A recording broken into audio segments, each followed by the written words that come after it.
At ito na nga mga katuwid, nakatapos na tayong magpalapat ng ating mga bulbs. Kaya ngayon naman ay magpapalit tayo ng valve seal, bagong valve seal na genuine para ma-sure natin na mas matibay at hindi agad magkakaroon ng usok ang ating motor.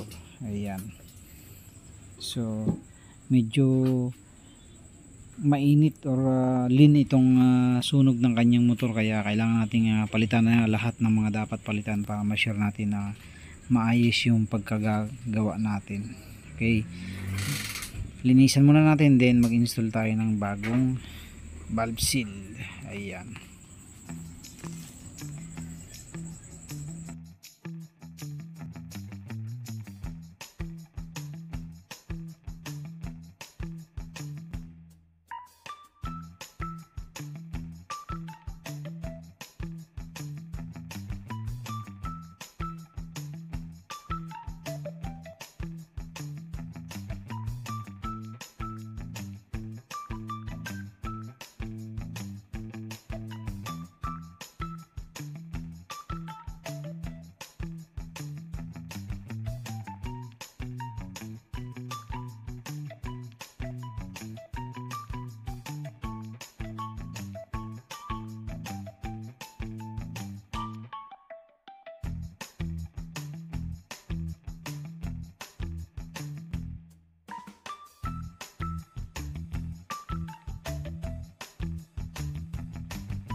Tapos piston ring dito.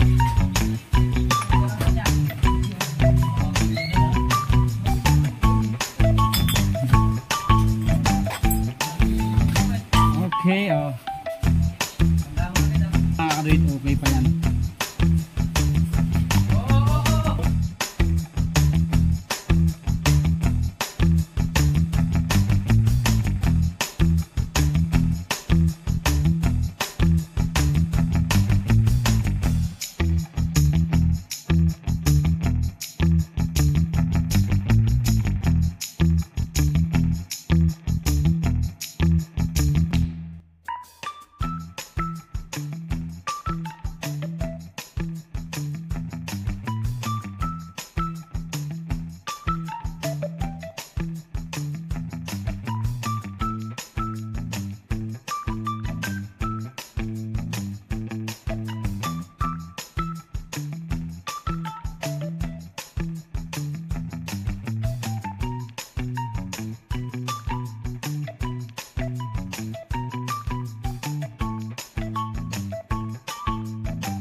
So magkakabit naman tayo ng piston ring. Ang ating piston ring ay Orig Yamaha. Ayan. Yamaha. Tapos ang ating piston ay yung stock ko dun sa Mio Sporty ko dati. Kasi yung piston niya, nasa na isa? Ay sobrang pangit na. Ayan oh, sunog na sunog na oh. Parang natutuyo ang kalandangis. Ganyan, nasunog ng todo. Ayan.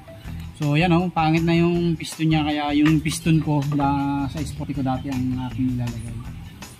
So, simple lang sa pagkakabit. Tandaan nyo lang yung arrow, kung may arrow, kung minsan in at saka out.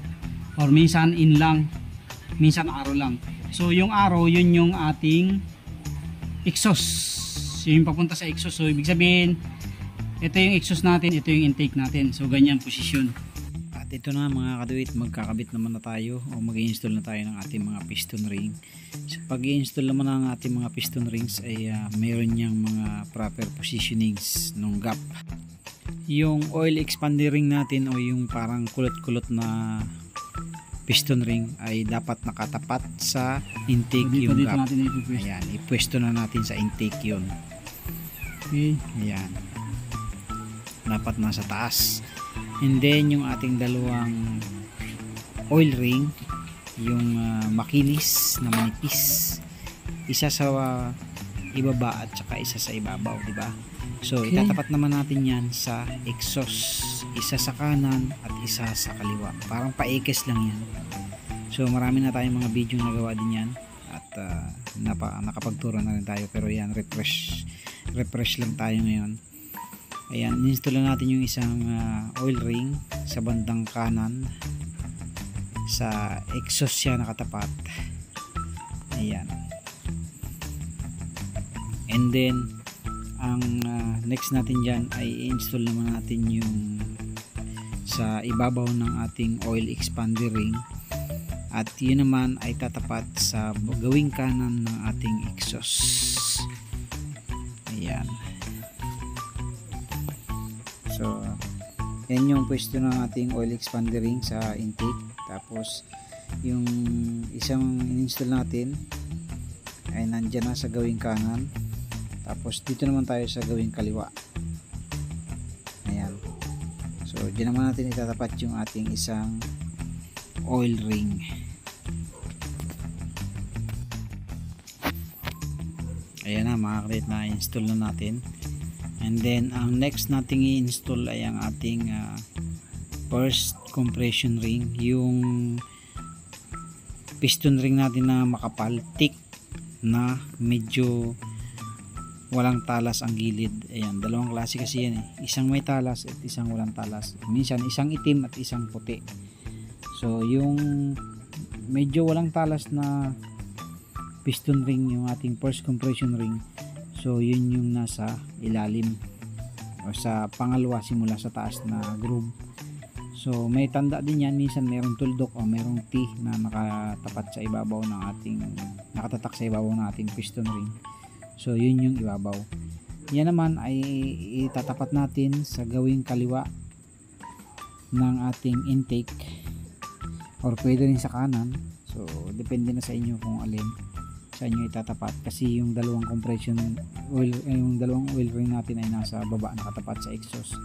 So na-install na natin yung first compression ring natin sa gawing kaliwa ng ating intake, at itong second compression ring natin, yung top compression ring natin ay nasa dapat nasa gawing kanan na, kasi sa kaliwa yung ating first compression ring. So meron din yan tanda, at yan din yung piston ring na may talas, yung medyo matalas ang edges niya, kaya yan. So yan yung sa ibabaw, yan yung taga pahid ng langis, kumbaga taga hila ng langis para hindi siya lumabas dun sa ibabaw ng ating piston. Ayan. So yun na, na-install na natin lahat. Yung ating oil ring ay nasa gitna ng ating intake sa ibabaw, tapos yung dalawang oil ring natin ay isa sa kanan at isa sa kaliwa sa exhaust. And then yung ating first compression ring at yung ating second compression ring ay nasa intake naman, kaliwa at kanang position naman. Ayan. Basta wag lang nyo lang itatapat sa butas o sa may tapat ng ating piston pin para hindi siya umusok. Okay? Kasi yung piston pin natin, dun yung lumalabas yung langis, yung bomba ng langis. So ngayon, tapos na tayo, i-install na natin muna yan, i-shoot na natin sa ating block para mamaya hindi na tayo mahirapang magkabit o mag-shoot once na imamount na natin sa ating connecting rod. Okay, so i-ready na rin natin yung ating mga piston lock. Huwag nyo kalimutan yung piston lock, napaka importante nyan. Piston pin lock, dahil pag wala yan ay pwedeng lumabas yung ating piston pin at maaaring kumayod sa ating block. Kaya dapat maayos na maayos, o huwag niyong kalimutan yung piston pin lock o yung ating circlip para hindi lumabas yung ating piston pin lock. Yan. So ilagay nyo na yung isa kung saan kayo komportable, o sa kanan o sa kaliwa, tapos mamaya pag pinasok na natin yung piston pin ay yun naman yung side doon sa kabila naman natin ilalagay yung isang piston pin lock o yung ating circlip. Okay, so i-ready na natin para mamaya i-rediretso na tayo sa pag-install ng ating block o ng ating piston sa connecting rod natin. Okay.